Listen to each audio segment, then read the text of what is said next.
Então, pessoal, dando continuidade, eu estou falando aqui uma série de vídeos sobre Scrum de forma definitiva e, na prática, trazendo um estudo de caso aqui na área de engenharia de software, certo?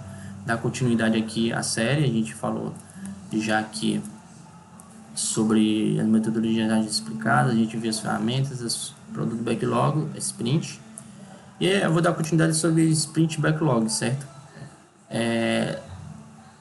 O que eu vou estar explicando aqui sobre a sprint backlog. A gente falou que o produto backlog tem informações do produto, detalhes do produto, das atividades, dos projetos que vai ser feito em cima daquele produto, certo? A gente na sprint backlog tem que definir os itens da sprint, certo? Definindo esses itens, a gente tem que entender que a sprint ali vai definir os itens que vai ser feito, as atividades que vai ser desenvolvida. A gente vai ver na prática. Então, a gente tem que entender de forma definitiva quais as atividades que vai ser feita, as funcionalidades que vão ser feitas, o módulo específico, definir cada item.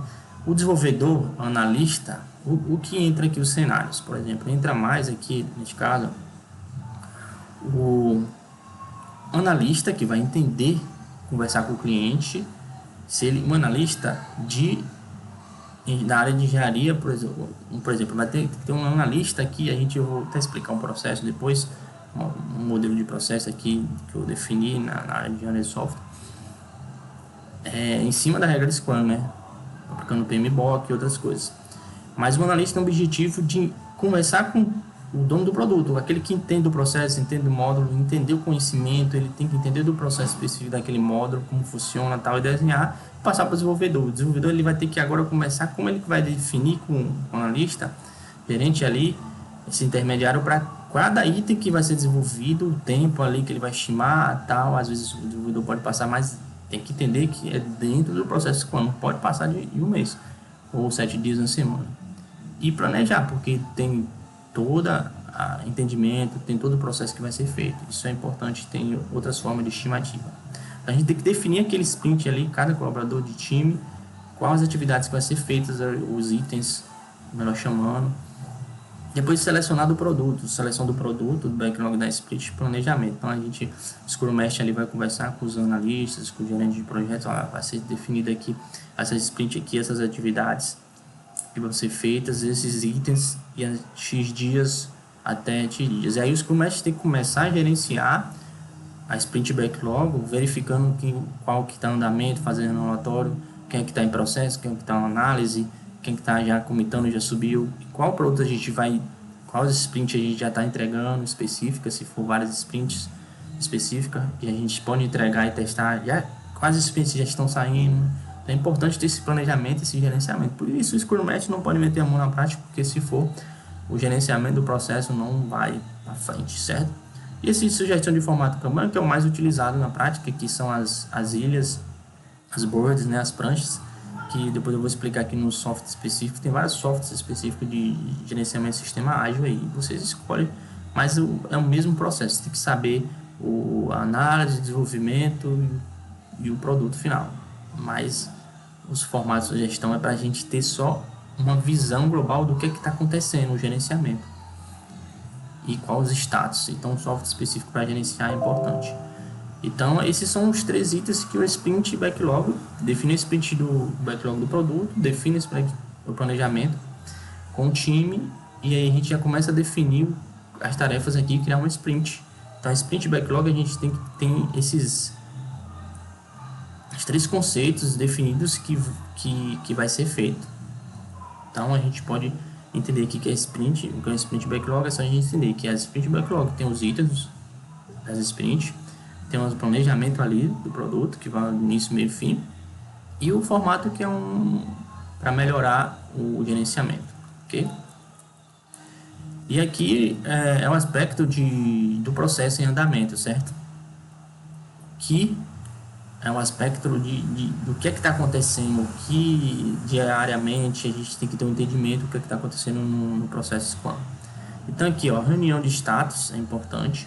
As tarefas ou itens que trabalhou, uma tarefa ou recurso 80% concluído, não necessariamente estará focado no resultado comercial valioso, que é o foco. A reunião de status. Devido à necessidade, a gente está fazendo um comparativo aqui de reunião de Scrum e reunião de status diário, certo? Gestão. Devido à necessidade de atualização para outra pessoa, a equipe pode não se sentir empoderada. Só reunião de status do dia a dia, certo? A transparência. Na reunião de status, relatando o status de alguém ou membro, relatando um status a alguém, os membros podem não ser tão abertos sobre o seu progresso e os problemas que enfrentam. Então é importante ter transparência. Mas no status, muitos ali não, às vezes não são abertos, não falar do seu progresso, às vezes enfrentam dificuldade. Colaboração, tendência a se concentrar em contribuições individuais e trabalho de coordenação. É importante a gente entender essa diferença. Agora, na reunião de área Scrum, diferente de reunião de status e reunião de área de Scrum. Aqui o foco, vamos ver o foco na reunião de área de Scrum. No objetivo da sprint, que em caso de risco, estimular a equipe a corrigir e adaptar o plano, certo? Aqui está um som, aqui não sei se estão ouvindo, mas é bacana não. Então aqui no foco, o objetivo da sprint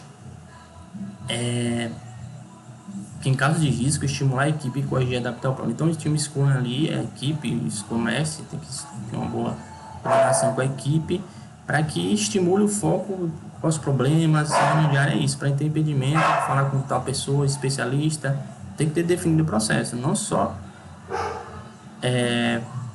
da área específica do processo. Não adianta o Scrum Master se fechar com a equipe, as outras áreas lá do departamento da empresa não estão se comunicando. Dependências, a gente tem que entender lá na ferramenta que a gente tem dependências. Dependências é importante saber se a gente tem determinados sistemas que dependem, então é isso, a gente tem que saber. Gestão, promover a auto-organização da equipe pela necessidade constante de inspeção e adaptação. Então na gestão a gente tem que promover a auto-organização. A gente tem que entender que a gente tem que se organizar com a equipe, entender ali os relatórios e a gente tem que se adaptar à realidade. Então o time tem que se adaptar. O time de futebol tem que verificar e é isso que tem que ser feito. Transparência, certo? Transparência, simplificar a transparência, permitindo que os integrantes saibam o que está acontecendo, bom, mal ou feio. Eu tenho que entender o problema específico ali que está acontecendo, tem impedimento, a gente tem que entender qual é o problema específico. Está bom? Está ruim? Está precisando aprender algo? Está precisando desenvolver melhor? Está precisando de um entendimento de um processo? Está precisando melhor de comunicação? O time Scrum, reunião, a galera tem que falar mesmo, tem que especificar, cara, tô tendo esse impedimento aqui, não tá indo. Aí começa a autodiretoria, a transparência, e aí tem que ser feito dessa forma no time, certo? Não tem como o processo Scrum, você siga o processo Scrum. É uma forma que o objetivo é entregar o produto, não tem o que a gente ficar reclamando de fazer nada. O objetivo do Scrum, do processo, é você engajar para entregar o produto. A gente está com o mesmo objetivo, todo mundo. Se a equipe, o time não se ajuda, não adianta o outro lá tá fazendo tudinho uma tarefa, todos já concluem uma tarefa, e o outro lá também, que é dependente daquela tarefa na sprint. Então o time tem que se ajudar. Colaboração, né? Sessão de planejamento colaborativo devido ao conhecimento do progresso e pela responsabilidade compartilhada. Então a colaboração é todo mundo está se colaborando um com o outro, melhorando do processo, ajudar, não impedir o outro a terminar, porque a gente está com o objetivo de alcançar aquele produto, a gente está com o objetivo de entregar aquele produto, então um depende do outro. Então esses focos, gestão, transparência e colaboração é importante. A diferença é reunião de status e reunião de Scrum diária, certo? Às vezes eu estou dividindo o vídeo devido ao tempo, né, que o máximo aqui do vídeo, se for juntar todos, é 1 hora só de informações. Depois eu vou para a prática aplicando. Mas isso é importante para a gente não estender, às vezes, os vídeos aqui nos canais do YouTube, certo? E eu vou dar continuidade aqui, certo? No próximo vídeo.